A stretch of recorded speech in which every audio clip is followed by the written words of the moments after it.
프랑스 글로벌 물류기업에서 근무하는 한 직원이 태국 출장 중 현지 교통부 고위 관료와 나눈 대화에서 한국 인천공항을 강하게 비판하며 동조했지만 예상치 못한 서울 경유 일정으로 직접 인천공항을 경험하게 되면서 충격적인 반전을 맞게 되는데요.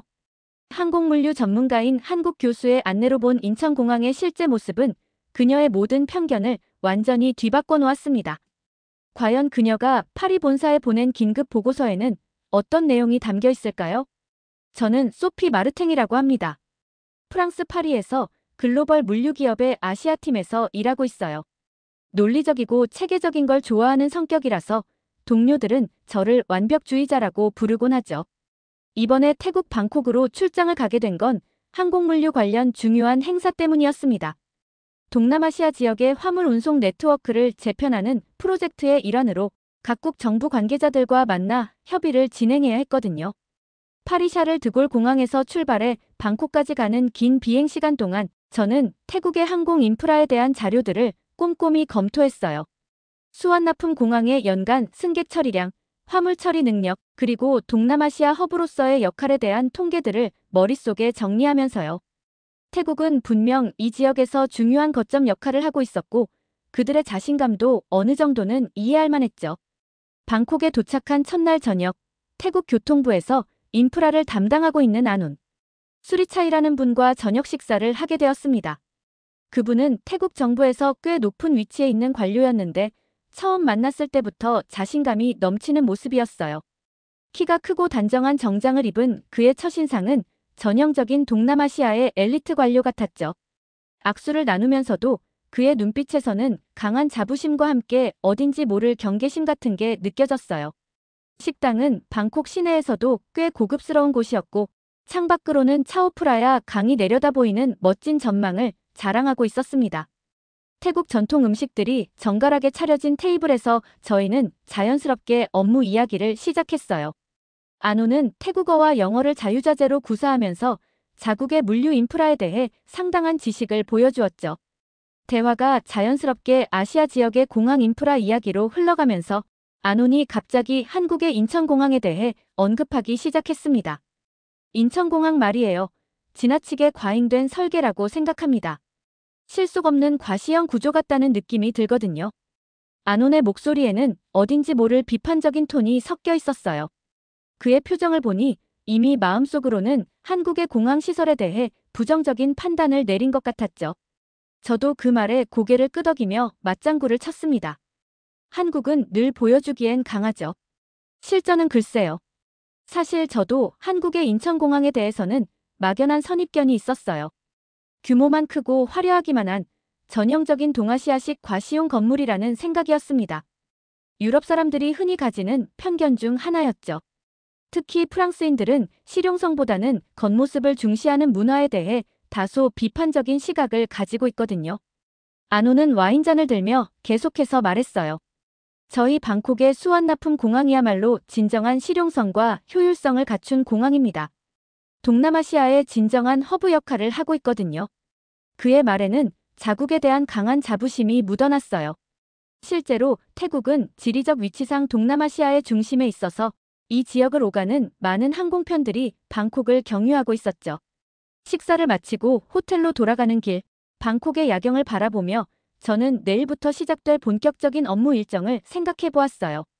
항공물류 산업에서 10여 년을 일해온 경험상 공항의 진짜 실력은 겉모습이 아니라 실제 운영 효율성에서 나온다는 걸 잘 알고 있었거든요. 그런데 그때 저는 아직 한국 공항의 진짜 모습을 전혀 모르고 있었던 거예요.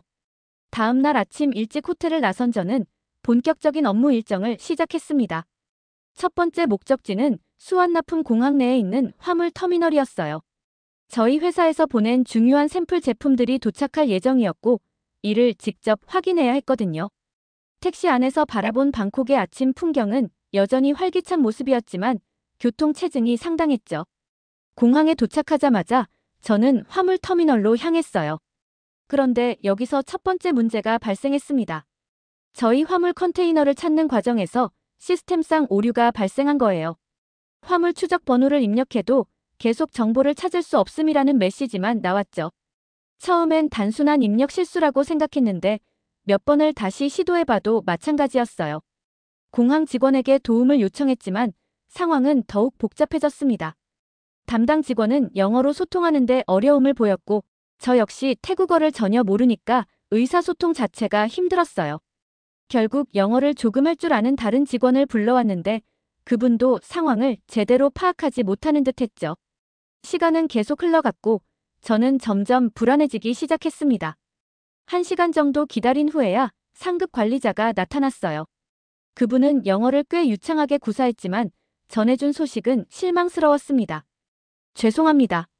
시스템에 일시적인 오류가 발생했네요. 화물의 정확한 위치를 파악하는데 시간이 좀 걸릴 것 같습니다. 그의 말투에서는 미안함보다는 오히려 이런 일이 자주 있다는 듯한 무덤덤함이 느껴졌어요. 결국 저는 공항 내 여러 곳을 돌아다니며 화물을 찾아야 했습니다. 컨테이너 야드에서 창고까지 직원들과 함께 이곳저곳을 뒤져가며 제품들을 찾았죠. 그런데 놀랍게도 화물들이 완전히 다른 구역에 잘못 배치되어 있었어요. 라벨링 시스템의 오류 때문에 발생한 일이었습니다. 전체적으로 짐을 찾는 데만 시간이 훨씬 오래 걸렸어요. 화물을 찾는 과정에서 저는 수완납품 공항의 운영 시스템을 직접 경험할 수 있었습니다. 겉으로 보기엔 현대적이고 깔끔해 보였지만 실제 운영 면에서는 여러 가지 허점들이 보였어요. 직원들 간의 소통도 원활하지 않았고 디지털 시스템과 실제 현장 간의 연동도 완벽하지 않았죠. 특히 문제가 발생했을 때의 대응 체계가 상당히 미흡하다는 느낌을 받았습니다. 오후가 되어서야 겨우 모든 화물을 확인하고 나서 저는 공항 내 카페에서 잠시 휴식을 취했어요. 커피를 마시며 오전에 겪었던 일들을 되돌아보니 어제 저녁 안온이 자랑스럽게 말했던 수완납품 공항의 효율성이 과연 진짜인지 의구심이 들기 시작했습니다. 물론 공항의 규모나 시설 자체는 나쁘지 않았지만 실제 운영 측면에서는 생각보다 많은 개선점이 필요해 보였어요. 저녁 무렵 호텔로 돌아오는 길에 저는 마음속으로 중얼거렸습니다. 이게 진짜 메인 허브라고. 하루 종일 겪었던 불편함들이 머릿속을 맴돌았어요.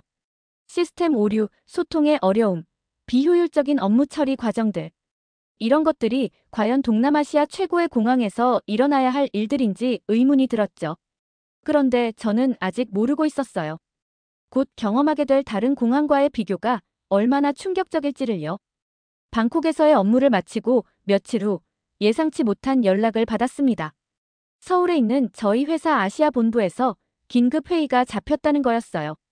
원래 계획에는 없었던 일정이었지만 아시아 지역 물류 네트워크 개편 프로젝트에 중요한 변수가 생겼다고 했죠. 그래서 급하게 항공편을 예약하고 서울로 향하게 되었습니다. 파리에서 서울로 가는 직항편도 있었지만 일정상 방콕에서 바로 출발하는 게 나았어요. 인천공항을 경유해서 가는 항공편을 예약했는데 사실 저는 이번 기회에 직접 인천공항을 경험해 볼 수 있어서 오히려 기대가 되었습니다. 어제 저녁 안온과 나눴던 대화가 계속 머릿속에 맴돌고 있었거든요. 과연 인천공항이 정말 그가 말한 것처럼 과시용에 불과한 공항일까? 비행기가 인천공항에 착륙하면서 창밖으로 보이는 공항의 전경은 확실히 인상적이었어요. 깔끔하고 현대적인 건물들이 질서정연하게 배치되어 있었고 활주로와 터미널 사이의 동선도 체계적으로 설계된 것 같았죠. 하지만 겉모습만으론 진짜 실력을 알 수 없다는 게 지난 며칠간 방콕에서 배운 교훈이었어요. 입국 수속을 밟고 공항 로비에 나왔을 때 저는 우연히 한 분과 마주치게 되었습니다. 중년의 한국 남성이었는데 정중한 인사와 함께 자신을 소개했어요. 안녕하세요. 저는 김정현이라고 합니다. 항공물류학과 교수를 하고 있어요. 김정현 교수는 제가 들고 있던 회사 가방을 보고 같은 업계 사람인 걸 알아차렸나 봐요. 대화를 나누다 보니 김정현 교수는 정말 이 분야의 전문가였어요. 세계 각국의 공항시설과 운영 시스템에 대해 해박한 지식을 가지고 있었죠. 저도 자연스럽게 지난 며칠간 방콕에서 겪었던 경험들을 이야기하게 되었고 안온이 했던 인천공항에 대한 비판적인 발언도 언급했습니다. 김정현 교수의 표정이 미묘하게 바뀌는 걸 느꼈어요. 그는 잠시 생각에 잠긴 듯 하더니 조심스럽게 입을 열었습니다. 혹시 시간이 되신다면 인천공항의 실제 운영 시스템을 직접 보여드릴까요? 단순히 겉모습이 아니라 진짜 시스템을 말이에요. 그의 목소리에는 자신감과 함께 어떤 확신 같은 게 느껴졌어요. 저는 순간 망설였습니다. 서울 시내로 가야 할 일정도 있었고 솔직히 공항 구경에 시간을 쓰는 게 맞나 싶기도 했거든요. 하지만 김정현 교수의 진지한 표정을 보니 그냥 지나칠 수 없을 것 같았어요. 게다가 방콕에서의 경험 때문에 공항 운영 시스템에 대한 호기심도 생겼고요. 좋습니다. 한 번만 따라가 보겠습니다. 저는 결국 김정현 교수의 제안을 받아들였어요. 그는 환한 미소를 지으며 말했습니다. 공항이 아니라 시스템을 보여드리겠습니다. 아마 놀라실 거예요. 그의 말에는 묘한 자신감이 배어 있었어요. 김정현 교수는 저를 공항 내부의 여러 구역으로 안내하기 시작했습니다. 먼저 일반 승객들이 이용하는 체크인 카운터 근처로 갔는데 여기서부터 뭔가 다른 분위기를 느낄 수 있었어요.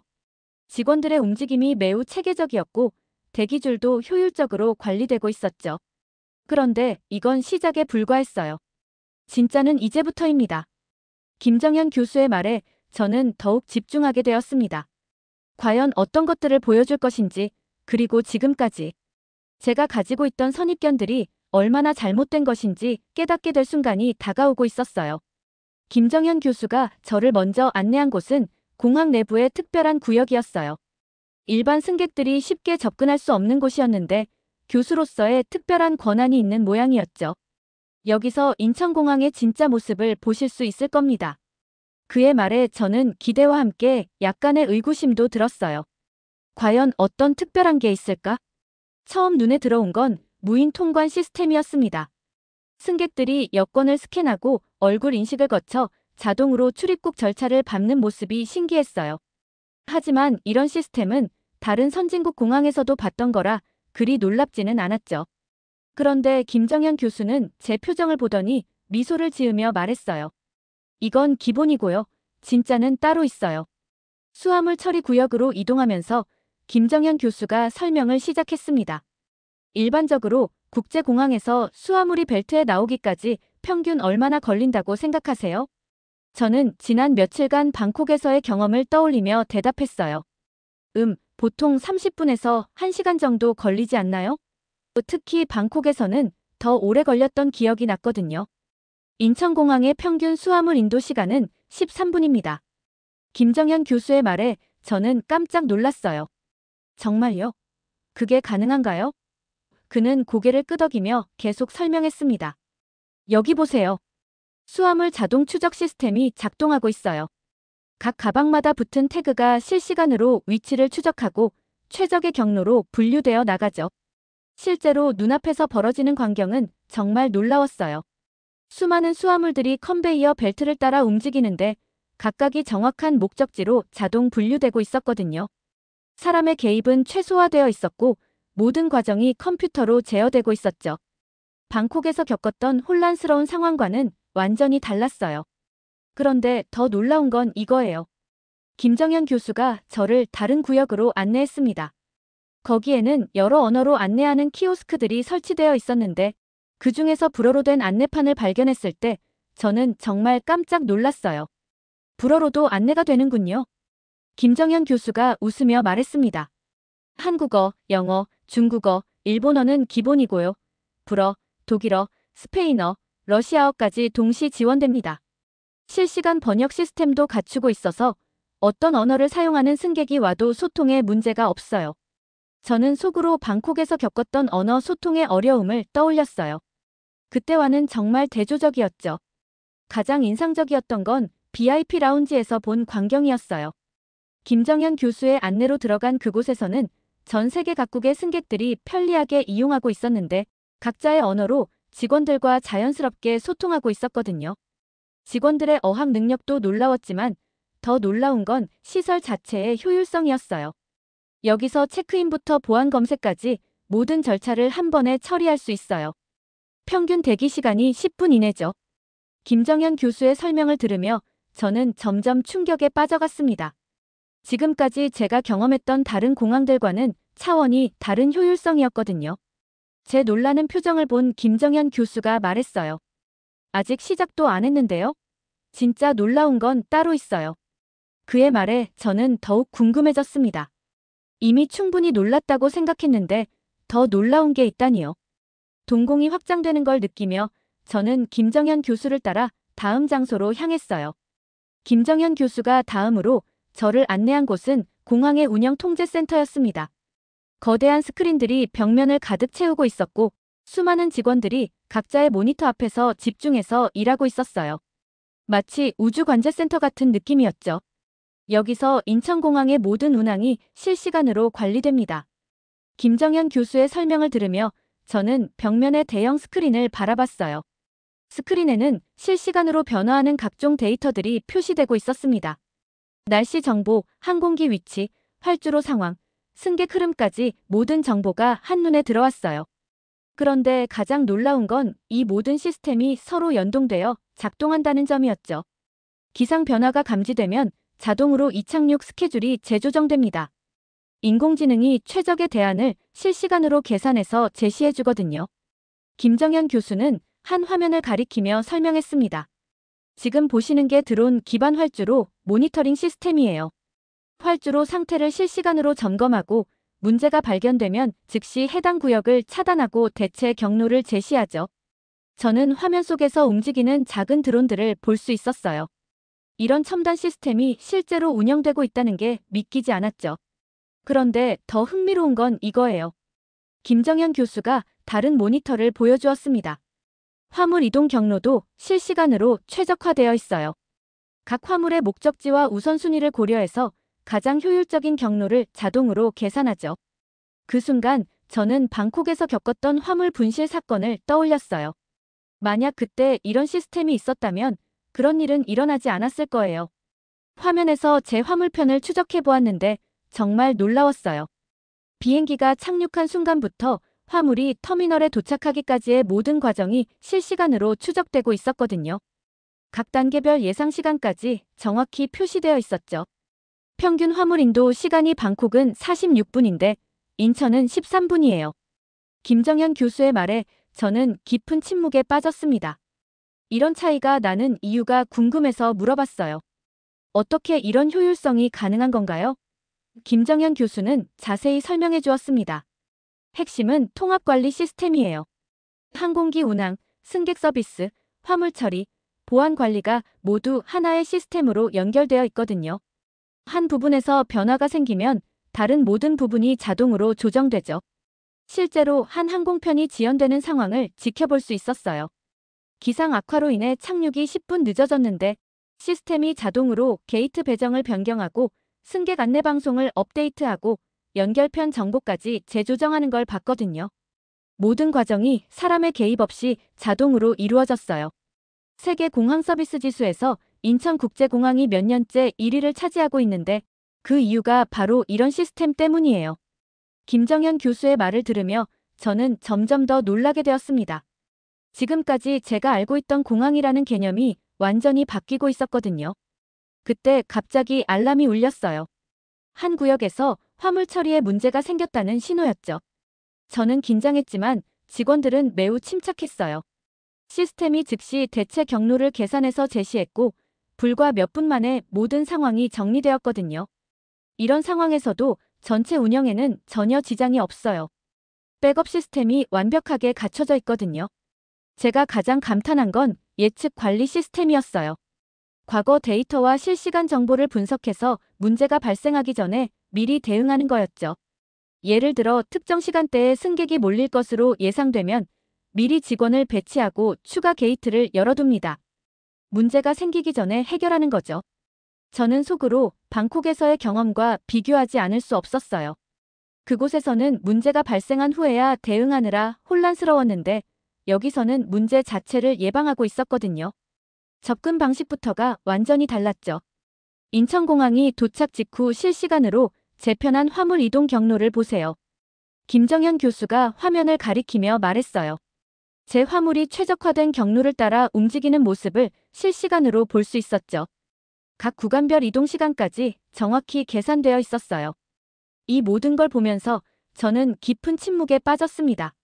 어제까지만 해도 인천공항에 대해 가지고 있던 편견들이 얼마나 잘못된 것이었는지 깨닫게 되었거든요. 이건 단순히 크고 화려한 건물이 아니라 정말로 과학적이고 체계적인 시스템이었어요. 통제센터를 나와 김정현 교수와 함께 공항 내부를 더 둘러보았습니다. 그런데 이번에는 다른 관점에서 공항을 바라보게 되었어요. 처음에는 시설의 효율성에만 집중했는데 이제는 전체적인 설계 철학이 눈에 들어오기 시작했거든요. 승객들의 동선, 공간 배치, 심지어 조명까지도 모든 게 계산되어 있다는 느낌이었죠. 공항 내 문화전시관 앞에서 저는 잠시 발걸음을 멈췄습니다. 한국의 전통 예술품들이 현대적인 공간에 조화롭게 전시되어 있었어요. 외국인 승객들이 관심있게 둘러보고 있는 모습을 보니 이곳이 단순한 이동 공간이 아니라는 걸 실감할 수 있었죠. 여긴 그냥 공항이 아니라 도시 같아요. 철학이 있어요. 저도 모르게 이런 말이 나왔어요. 김정현 교수가 미소를 지으며 대답했습니다. 맞아요. 인천공항은 처음부터 단순한 교통 허브가 아니라 하나의 문화 공간으로 설계되었거든요. 승객들이 머무르는 시간 동안 한국을 경험할 수 있도록 만든 거죠. 그의 말을 들으니 지금까지 봤던 모든 것들이 새로운 의미로 다가왔어요. 휴게 공간에서는 다양한 국적의 승객들이 편안하게 쉬고 있었어요.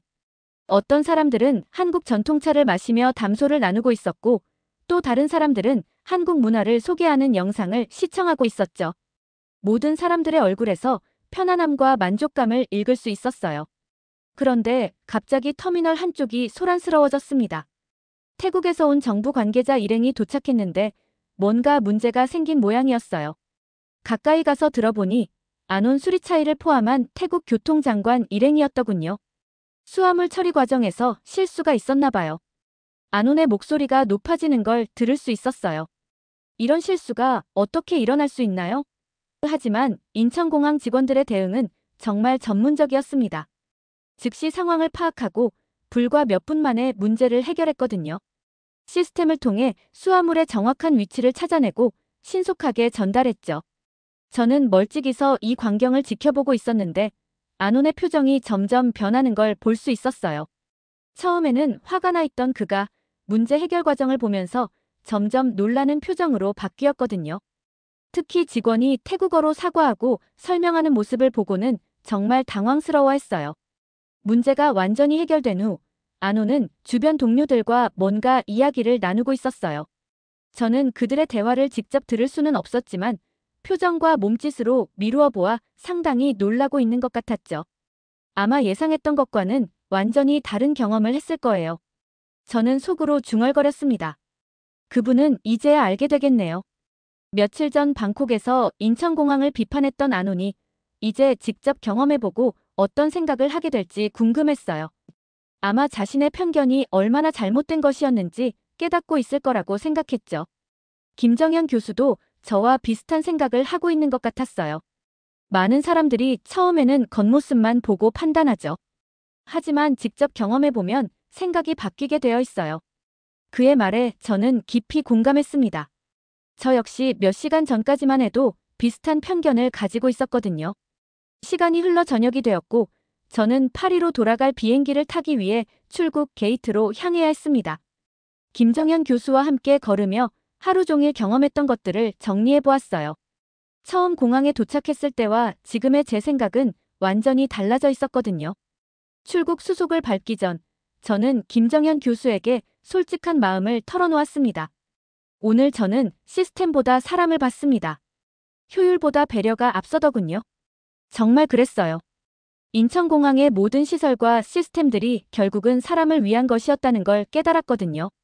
김정현 교수는 특별한 말 없이 미소만 지으며 고개를 끄덕였어요. 그의 표정에서 만족감을 읽을 수 있었죠. 아마 외국인인 제가 한국 공항의 진정한 가치를 이해하게 된 걸 기뻐하는 것 같았어요. 처음에는 모든 사람이 비슷한 선입견을 가지고 있어요. 하지만 경험이 편견을 바꿔주죠.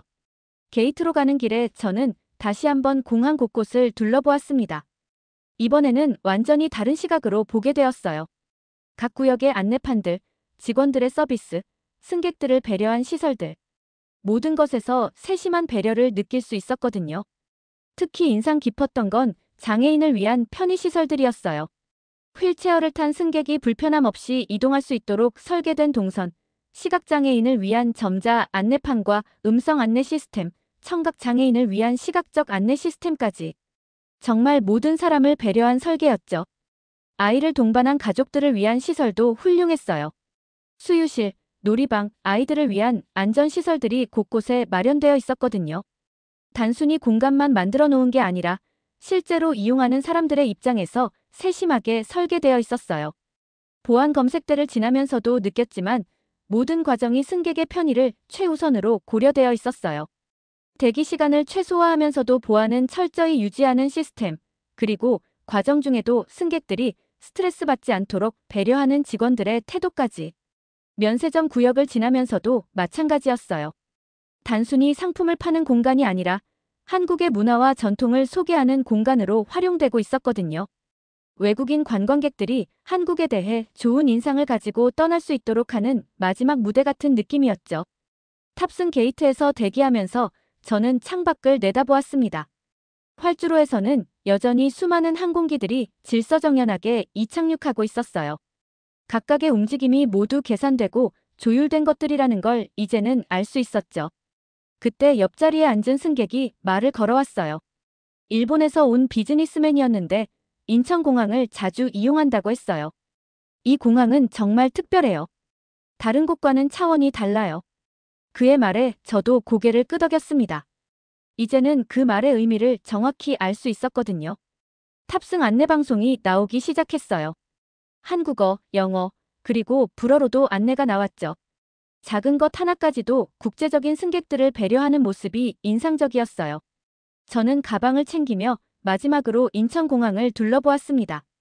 비행기가 이륙하면서 저는 창밖으로 점점 작아지는 인천공항을 바라보았습니다. 불과 몇 시간 전까지만 해도 단순한 경유지 정도로 생각했던 곳이 이제는 완전히 다른 의미로 다가왔어요. 하루 종일의 경험이 제 머릿속에서 정리되면서 이 모든 걸 기록으로 남겨야겠다는 생각이 들었죠. 승무원이 기내 서비스를 시작하고 나서 저는 노트북을 꺼내 파리 본사에 보낼 긴급 보고서를 작성하기 시작했어요. 원래 계획했던 단순한 출장 보고서가 아니라 완전히 새로운 관점의 분석 보고서가 되어야 할 것 같았거든요. 메일의 제목부터 고민이 되었어요. 인천공항 경험 보고서, 아시아 공항 인프라 비교 분석, 여러 가지를 생각해봤지만 결국 공항이 아닌 철학을 경험했습니다라고 적었습니다. 이게 가장 정확한 표현 같았거든요. 본문을 작성하면서 저는 오늘 경험했던 모든 것들을 차근차근 정리해 나갔어요. 무인 통관 시스템, 실시간 화물 추적, 다국어 지원 서비스, 통합 운영 시스템. 하나하나가 모두 혁신적이었지만 더 중요한 건 이 모든 것들이 하나의 철학 아래 통합되어 있다는 점이었죠. 인천공항은 하나의 생명체처럼 작동합니다. 이 문장을 적으면서 저는 오늘 느꼈던 감동을 다시 한번 되새겼어요. 정말로 모든 시스템이 유기적으로 연결되어 마치 살아있는 것처럼 움직이고 있었거든요. 문제가 생기면 스스로 치유하고 상황이 바뀌면 자동으로 적응하는 모습이 생명체와 닮아 있었어요. 방콕에서의 경험과 비교하면서 적어 나갔습니다. 물론 태국을 폄하하려는 의도는 전혀 없었어요. 단지 두 공항 사이의 시스템적 차이점을 객관적으로 분석하려고 했죠. 평균 수화물 인도 시간, 언어 지원 서비스, 문제 해결 능력, 예측 관리 시스템. 모든 면에서 확실한 차이가 있었거든요. 안온 수리차이와의 대화도 언급했습니다. 그가 인천공항에 대해 가지고 있던 편견과 실제로 경험했을 때의 반응까지. 저 역시 비슷한 변화를 겪었다는 걸 솔직하게 적었어요. 편견이 얼마나 위험한 것인지, 그리고 직접 경험의 중요성에 대해서도 썼죠. 가장 강조하고 싶었던 건 인천공항의 철학이었어요. 효율성만을 추구하는 게 아니라 모든 사람을 배려하는 인간 중심적 설계라고 표현했습니다. 장애인, 어린이, 외국인, 어떤 사람이 와도 불편함 없이 이용할 수 있도록 만들어진 공간이라는 점이 가장 인상적이었거든요. 한국은 물류 허브가 아닌 감동의 중심입니다. 이 문장을 쓰면서 저는 잠시 멈췄어요. 너무 감정적인 표현인가 싶기도 했지만 오늘 제가 느꼈던 감정을 가장 정확하게 표현한 문장이었거든요. 실제로 저는 공항에서 감동을 받았어요. 시설이나 기술에 대한 감탄이 아니라 사람에 대한 배려에서 오는 진짜 감동이었죠. 메일 말미에는 앞으로의 프로젝트 방향에 대한 제안도 적었습니다. 아시아 지역 물류 네트워크를 재편할 때 인천공항을 중심으로 하는 것을 적극 검토해야 합니다. 이는 단순히 효율성 때문만이 아니라 서비스 품질과 신뢰성 측면에서도 가장 현명한 선택이 될 것입니다. 마지막 문장은 이렇게 마무리했어요. 오늘 저는 공항이 아닌 철학을 경험했습니다. 그리고 그 철학이 왜 세계 최고의 평가를 받고 있는지 완벽하게 이해하게 되었습니다. 메일을 다 쓰고 나서 저는 다시 한번 전체를 읽어보았어요. 비행기는 파리를 향해 계속 날아가고 있었지만 제 마음 한편에는 인천공항에서의 경험이 선명하게 남아 있었습니다. 그리고 그 경험이 앞으로 제 일에도 큰 영향을 미칠 거라는 확신이 들었어요. 진정한 서비스란 무엇인지, 진정한 효율성이란 무엇인지를 배웠거든요. 창밖으로 보이는 구름들을 바라보며 저는 다음에 다시 한국에 올 기회가 있기를 바랐습니다. 그때는 단순한 경유가 아니라 좀 더 오래 머물면서 한국의 다른 면들도 경험해보고 싶다는 생각이 들었어요. 지금까지의 사연 어떻게 들으셨나요? 재밌게 들으셨다면 댓글로 남겨주세요. 추첨을 통해 커피 쿠폰들 보내드립니다. 다음에 더 재밌는 사연으로 돌아올게요. 감사합니다.